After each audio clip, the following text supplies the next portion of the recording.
روزے کی حالت میں ناخن، سر کا بال اور داڑھی بنوانا کیسا ہے؟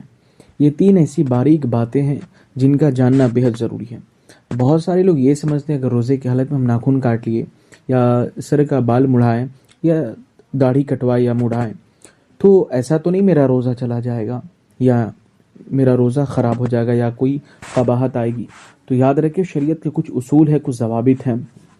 ایک بنیادی بات آپ ذہن میں یاد رکھیں، چاہے یہ رمضان شریف کا مہینہ ہو یا نہ ہو، یعنی عام دن ہو یا رمضان شریف کا مہینہ، داڑھی ویسے ہی کٹانا ناجائز و حرام ہے، چاہے رمضان شریف کا مہینہ ہو یا نہ ہو۔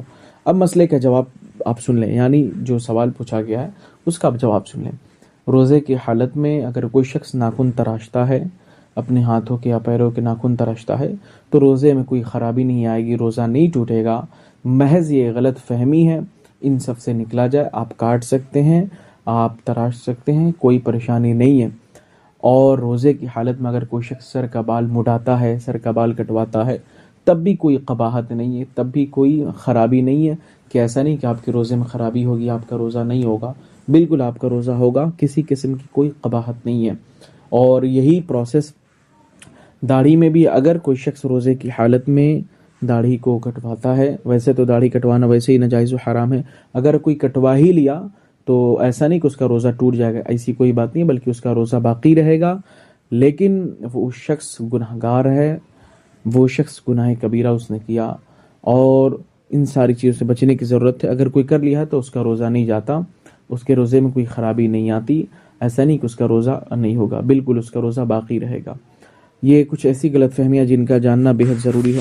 اور ساتھ ہی ساتھ ایک بات اور ذہن میں رکھیں کہ رمضان شریف کا مہینہ ہے، کچھ باریک ایسے مسائل ہیں، بہت لوگ شرماتے ہیں پوچھنے میں، تو آپ میل کر سکتے ہیں یا آپ کمنٹ کے ذریعے بھی پوچھ سکتے ہیں۔ بہت ساری سے باریک باتیں جو لوگ شرماتے ہیں، یاد رہے شریعت مصطفیٰ میں اگر شرمائیں گے تو ہو سکے آپ وہ غلطی کر بیٹھیں گے جو آپ سوچے بھی نہ ہو سکے آپ پر توبہ استغفار تجدید نکاح بھی لازم ہو سکتا۔ تو آپ بالکل نہ شرمائیں، کیوں شرمائیں گے، کس سے شرمائیں گے؟